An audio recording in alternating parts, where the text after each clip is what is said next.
Hi everyone, good morning. Today's session would be more about like asking the right questions. What we normally experience in today's time is that there is a lot of noise happening around, and specifically if we talk about investment ideas, so very often we get so many ideas, be it from the friend circle, media, social media, and various other. There are many sources from where we get new ideas. So the bigger question is, are we able to cater to or do justice to those large number of ideas? So that is the first question we should be asking ourselves, because this is the problem with most of the investors today. Everybody is curious because the market has been generous in giving returns across the board, barring few companies. Most of the investments for majority of the participants has done well in last 3-4 years, right? But going forward, will the same thing repeat, is the question you should be asking yourself. And with my interactions with many learned investors over a period of time, so one thing is common, that they believe the lesser the number of ideas, the more justice you would be able to do. सो हमें ये figure out करना है कि कौन से ideas को लेके हमें रिसेप्टिव रहना है और कौन से आइडियाज़ को हमें इग्नोर करना है, तो अपनी कॉम्पिटेंसी के हिसाब से, because not every business you will be able to understand, that is a sure thing, right? तो majority of businesses which come to you through different sources, तो आप हर एक बिज़नेस की अंडरस्टैंडिंग को आप जस्टिस नहीं कर पाएंगे। और या फिर ये है कि आपका डिसीजन पॉइंट इतना सिंपल है कि भाई आपको फ्रेंड कोटे से कोई रिकमेंडेशन या आइडिया आ रहा है, तो you blindly believe that person and invest on those bases, so that is altogether a different thing. But again, weekend is a time wherein you should be like focusing कि जो मेरे portfolio का already part है, अगर मुझे आज incremental पैसा आए तो इनमें से कौन सी ऐसी स्क्रिप्ट हैं जिनमें मैं और पैसा डालने के लिए रेडी हूँ, या मुझे वैल्यूएशन कंफर्ट या आगे की ग्रोथ विजिबिलिटी इतना दिख रहा है कि I'll be very comfortable putting the incremental money in those names. और कौन से ऐसे नाम हैं आपके पोर्टफोलियो में जिनको लेके आपको कोई सर्टेनिटी नहीं है, you are not able to add further money to that, और may be that with the changing market scenario, अब रिसेंटली ईरान इज़राइल वॉर जो है उसकी ऑब्वियसली आज मतलब बातें क्या, उन्होंने ईरान ने रिटेलिएट किया है, तो होपफुली इज़राइल भी उसका जवाब देगा। और on the one side the US, UK etcetera are backing, whereas Russia has solicited support to Iran in case US comes in support of Israel.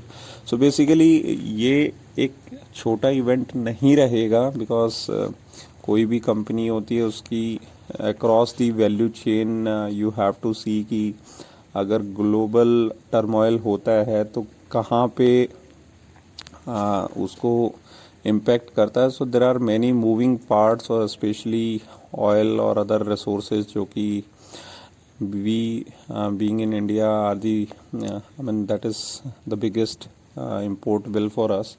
तो बहुत सारे ऐसे मूविंग पार्ट्स हैं, बट इन दो सिनारियोज अगर आपका horizon लंबा है तो आई डू नॉट थिंक कि अच्छी कंपनीज में लेके आपको कोई चैलेंज होना चाहिए या कुछ ऐसा है. But again what we normally experience on behavior front is when everything is going good, we ignore a lot of things, or the moment something bad or troublesome comes in the market, so we get so much of pessimistic.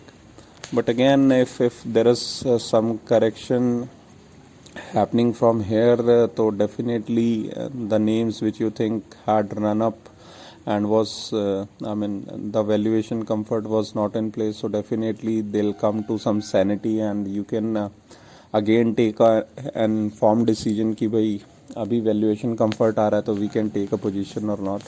और secondly कुछ ऐसे least conviction या less conviction ideas जिसमें आपकी या तो understanding उस level की नहीं है या फिर आपने वो टेम्परेरी कोई पोजिशनल ट्रेड वगैरह लिया है, तो you need to be revaluating कि भाई अब उसको गोइंग फॉरवर्ड क्या करना है। Obviously no decision should be made in a jiffy कि भाई आज न्यूज़ आई है, वीकेंड है, देर आर हाई चांसेस कि कल मार्केट गिरेगा। So basis that our decision should not happen, but broadly the bigger point is we should be asking questions to ourselves कि भाई हमारे पोर्टफोलियो में द नंबर ऑफ स्टॉक्स हैं उनको हम कंटिन्यूसली बीट क्वार्टरली बेसिस उनके result या जो भी उनकी गाइडेंस है उसको हम रेगुलरली फॉलो अप कर पा रहे हैं कि नहीं कर पा रहे हैं। और if we are not up to that level may be we are investing basis some good advisory और may be doing some passive investing, तो उसमें इतना चैलेंज नहीं है because the decision point of buying and selling are being outsourced or the responsibility has been given to a good fund manager। But जो individual level पे investing कर रहे हैं उनके लिए बहुत इम्पॉर्टेंट है कि the number of stocks they are carrying in portfolio that should be within a limit कि भाई वहाँ पे आप उसको अच्छे से मॉनिटर कर पा रहे हैं। प्लस ऐसा नहीं है कि any good name or maybe any new idea which comes to you is getting to be a part of your portfolio। अब नॉर्मली जो स्टडी कहती है वो ये कहती है भाई 7-8 स्टॉक्स के बाद आप जितना भी फर्दर अपने पोर्टफोलियो में ऐड करते हैं तो that is not helping you on diversification. Although there are people who have done considerably well even with 200 plus scripts, but again those are very exceptional people and have very good understanding of the market. Not everybody is capable of doing that, so we need to understand that। और when we initially start our journeys तो obviously उस time पे अपना capital size छोटा होता है, incremental होता है, so every salary point we save some money and invest that money। So in those cases also we need to be like very selective on the ideas and try to build our base capital by like there has to be diversification in the portfolio, but again we should be more inclined that doing our due diligence on few good names and investing in those be it in the SIP format or whenever we get valuation comfort। The reason I am bringing this issue is क्योंकि when we all start ना तो we do not have much understanding of the market and its cycles, right। तो जैसा कुछ सुनने को मिल रहा है, सीखने को मिल रहा है, तो हर चीज़ हम वहाँ पे मतलब हर चीज़ वो हम एक तरीके से उसी वे में इम्प्लीमेंट करने की कोशिश करते हैं। But that is I mean if you realize that thing in early point in time तो you will save on time, right। जो बिकॉज एक चीज़ जो आपको 4-5 साल मार्केट में टाइम स्पेंड करके आए और एक ब्रॉडली उसका obviously time is your friend be it for compounding और फॉर लर्निंग, राइट। तो things do not happen overnight. जो भी आज अच्छे और इन्फॉर्म्ड इन्वेस्टर्स बने हैं उनका एक अपना लर्निंग का जस्टेशन पीरियड रहा है या फिर पैसा बनाने का जस्टेशन पीरियड रहा है। ये बहुत बार होता है कि लक भी आपको फेवर करता है कि आपकी मार्केट की एंट्री ऐसे सूटेबल टाइम पे थी कि मार्केट वाज सपोर्टिव और आपने पैरेलली पैसा भी बनाया प्लस आपने लर्निंग भी वहाँ पे अपनी कंटिन्यू रखी या उसको इम्प्रोवाइज़ किया। तो लाइकवाइज आप जब तक बड़ा पैसा बनाना मोस्टली आप इन्वेस्टर्स या जो भी सीजनड इन्वेस्टर उनसे बात करेंगे तो दे विल से कि जब तक आप बड़ा पैसा लगाएंगे नहीं तो बड़ा पैसा बनेगा नहीं। बड़ा पैसा लगाएंगे का मतलब ये नहीं है कि अब जिनकी कैपिटल साइज़ छोटी है या जो SIP फॉर्मेट में इन्वेस्ट कर रहे हैं वो गलत कर रहे हैं। That is the right way, but the point is you study companies और स्टडी बिजनेसेस और आपकी कन्विक्शन और अंडरस्टैंडिंग अच्छी आ रही है तो उस केस में आप rather than like putting that small money in 5, 10, 20, 15 names you should be like making a concentrated bet, right। Because जब तक बड़ा पोर्टफोलियो लेवल पे रिटर्न नहीं आएगा तो आपका पैसा कैसे, बिकॉज व्हाट हैपन्स इज आपने 20 25 30 40 नाम ले लिए, कैपिटल साइज से 5-10 लाख है, तो मोस्टली आप एलोकेशन आपकी हो नहीं पाती। और ये तो होता नहीं है कि 40 के 40 या फॉर दैट मैटर 20-25 जो आपके पोर्टफोलियो के स्टॉक्स है सारे एक साथ चलेंगे, तो अल्टीमेटली पोर्टफोलियो लेवल पे आपका रिटर्न नहीं बनता है। तो ये बहुत इम्पॉर्टेंट है और we should continuously keep on asking right questions to ourselves. Reason being कि जब तक हम अपने प्रोसेस को क्वेश्चन नहीं करते रहेंगे we will not be able to improvise on that.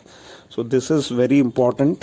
We should continuously strive to become a more informed investor। और वो सबसे इम्पॉर्टेंट इसलिए भी है कि अगर पैसा बनाना है तो आपको आपके डिसीजन पॉइंट कम करने पड़ेंगे, और acceptance of defeat is not something which is bad, right.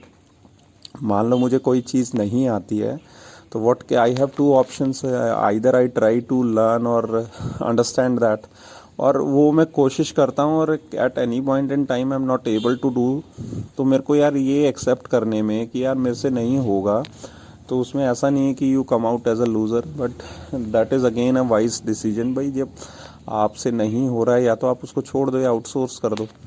There are many ways to make money in the market, there is no one single format और single way where in you can say कि हाँ पैसा ऐसे ही बनेगा। लोगों ने diversify, बहुत ज़्यादा ओवर डाइवर्सिफाई करके पैसा बनाया है, लोगों ने 3-4 स्टॉक्स में भी पैसा बनाया है। तो अल्टीमेटली एक पेशेंस वाला एलिमेंट और जो बिहेवियर है हमारा, that should not be so fickle कि भाई कुछ भी इवेंट मार्केट में हो रहा है छोटा बड़ा तो हमारी जो थीसिस है वो हिल जा रही है। But having said that I am not saying कि भाई अगर मान लो कोई बड़ा इवेंट हो रहा है फिर भी आप एक सिंपल सा फंडा ले लें, नहीं मैं तो लॉन्ग टर्म इन्वेस्टर हूँ, मेरा 3-4 साल का व्यू है और मेरे को कुछ नहीं देखना है, कुछ नहीं होगा, तो वो भी ठीक नहीं है। Because there are so many things. अब कोविड की बात करें तो across the value chain for companies there are lot of things which has changed, right. Things went digital, बहुत ज़्यादा डिसरप्शन आई बहुत सारी चीज़ों में, तो बहुत सारे एस्पेक्ट हैं, हमें मॉनिटर तो कंटिन्यूसली करते रहना ही पड़ेगा, उसका कोई ऑल्टरनेट नहीं है। बट अगेन ऐसा नहीं है कि भाई आपने फ्राइडे तक आप यू आर गंग हो about your investment and the very moment Sunday comes or you get in touch with 2-3 people with a different ideology or a different investing style, और आप वहाँ पे परेशान होके कह रहे हैं नहीं यार मेरा तो इन्वेस्टमेंट स्टाइल कुछ है ही नहीं और I am just wasting my time, तो ऐसा नहीं है। बट अगेन आपको कंटिन्यूसली स्ट्राइव करना पड़ेगा, आपको ये क्लैरिटी लेके आनी पड़ेगी कि आप क्या करना चाह रहे हो, और उस प्रोसेस को अगर आप अपने गोल से मैप करोगे तो there would be high chances कि भाई आप वहाँ पे एक्सेल करोगे। Because always process is always I mean better than like doing things randomly, right. तो जब तक आप एक स्ट्रिक्ट प्रोसेस फॉलो नहीं करेंगे तो देयर आर हाई चांसेस कि भाई आप एक स्ट्रक्चरल वे में लंबे टाइम के लिए पैसा नहीं बना पाएंगे। और आजकल आप देख रहे हो एसएमई इन्वेस्टिंग, लोगों ने अच्छा पैसा भी बनाया है, और माय बिलीफ इज़ बहुत सारी ऐसी मेजॉरिटी ऑफ रिटेल पार्टिसिपेंट्स हैं जिन्होंने पैसा वहाँ पे गंवाया भी है। So you need to see both the aspects, भाई एसएमई इन्वेस्टिंग के क्या क्या चैलेंजेस हैं, राइट। और क्या आप जो बेसिक रिक्वायरमेंट है, be it the lot size, capital requirement, the understanding of the business with very limited information available in public domain, और उसमें बहुत सारे जो स्मार्ट और डिलिजेंट इन्वेस्टर्स हैं, राइट, उनको आप फेस करके उनको आप एक्सेल मतलब उनको उनके रहते पैरेलली आप एसएमई में अच्छा पैसा बना सकते हैं कि नहीं बना सकते हैं, दैट टू विदाउट अंडरस्टैंडिंग। क्योंकि सोशल मीडिया पे तो you can Fairlie assume, like I'm not saying everybody is doing bad on social media, so there are many good people who are sharing good information, that too with a honest intent, but again majority is like they are sharing their ideas, so there could be a possibility that they are biased about their ideas and there could be ill intentions as well. तो आपको बहुत sensibly देखना है कि भाई आप जहाँ पे इन्वेस्ट कर रहे हो, पहली बात तो आपको समझ में आ रहा है कि नहीं आ रहा है, वहाँ पे लिक्विडिटी पोजीशन कैसी है, बिकॉज यू नेवर नो आज मार्केट कंडीशन कंड्यूसिव है, कल को ना हो। तो बहुत सारे एस्पेक्ट हैं और वो आपको देखने ज़रूरी हैं, और ख़ासकर जब कैपिटल साइज़ आपका इनिशियली कम होता है तो वहाँ पे आप एक कंसंट्रेटेड बेट एसएमईज में लगा देते हो तो वो मेक और ब्रेक हो जाता है। वो अच्छा कर गया तो यू मल्टीप्लाई और money quickly, but contrary to which अगर वो आपने कैपिटल का ही एक बड़ा साइज उसमें लगा दिया है और वहाँ पे आप किसी वजह से निकल नहीं पा रहे हैं या इन्वेस्टमेंट ख़राब हो गई, तो यू कैन इमेजिन कि the kind of blow it gives to your overall participation in the market, right? So these were the few things which came to my mind, and ये बेसिकली वैसा ही है। देखो अब जैसे कल बैसाखी थी और इस टाइम पे जो आपका क्रॉप हार्वेस्टिंग का सीज़न है, अब मैं यहाँ एनसीआर में पिछले 2 दिन से मोटा माटी बारिश हो रही है हल्की फुल्की, तो you can believe there are people who cut their crop 1 or 2 days prior to Baisakhi. तो दे बिलीव वो अच्छा उनको फील हो रहा है कि यार चलो बारिश आने से पहले हमारी पूरी फसल जो राइप थी हमने काट ली। There were some people who are giving more time to their crop की थोड़ा और पक जाएगी और इसको हम काट लेंगे। तो वो अब बारिश की वजह से थोड़ा डिले हो गया है, या जिन्होंने ऑलरेडी काटी थी और उठाई नहीं थी तो kind of that also got wet. तो my sense on this example is similar things happen to investors in the market. तो बेसिकली होता क्या है कि भाई आप अब जैसे ईरान और इज़राइल वार की मैं अभी बात कर रहा था, तो अब फ्राइडे तक जिन लोगों ने वहाँ पे अपना थोड़ा बहुत प्रॉफिट बुकिंग या कुछ कैश पे आ गए तो they must be feeling good, यार चलो अच्छा है यहाँ से कुछ करेक्शन आएगी तो we have some cash to deploy in good opportunities. Whereas there are people who are waiting कि ऐसा नहीं है कि दे वर नॉट एक्सपेक्टिंग कि भाई ये वॉर होगा, because there are higher consequences, और even if US Russia type participation happen तो we may also see something kind of world war 3 which is again a rare possibility, but again we can not rule out. तो उस case में लोगों को लगता है कि नहीं यार अभी वीकेंड पे सब रिग्रेट कर रहे होंगे, यार कुछ कैश में आ जाते या ऐसा कुछ। तो ये तो मार्केट में आपका चलता ही रहेगा, you won't be able to time it to perfection, but ये आपको देखना है कि सस्टेनेबल वे में आप अपने प्रोसेस को कैसे रिफ़ाइन कर सकते हैं, क्या आपको सूट करता है, वो जितनी जल्दी आइडेंटिफाई करेंगे उतना अच्छा है। और डिनाइल मोड में रहने से कोई फ़ायदा नहीं है, और ये भी हमें मतलब एक we should not be negative about things कि नहीं यार मैं नहीं कर पाऊँगा। तो लर्निंग में भी बहुत अच्छी कंपाउंडिंग होती है। The only thing is you should devote your time and your intention should be that yes I have to learn things. तो बहुत मौके देगी मार्केट, ऐसा नहीं है कि ये बुल फेज चला जाएगा या कुछ हंकी डोरी जो रिटर्न्स बन रहे हैं वो अभी थोड़े टाइम के लिए थोड़े सबड्यूड हो जाएंगे तो आगे आपका पॉसिबिलिटी नहीं बचेगी। Market will surely give you time, be it 5 years later. आप बने रहें, आप चीज़ों को समझ के करेंगे तो there would be high chances कि आप स्ट्रक्चरल वे में अच्छे रिटर्न्स बना पाएँ। Thank you so much, and if you guys are able to connect with the learning shared over this handle तो प्लीज़ लाइक करें, शेयर करें और चैनल को सब्सक्राइब करना ना भूलें। Thank you so much.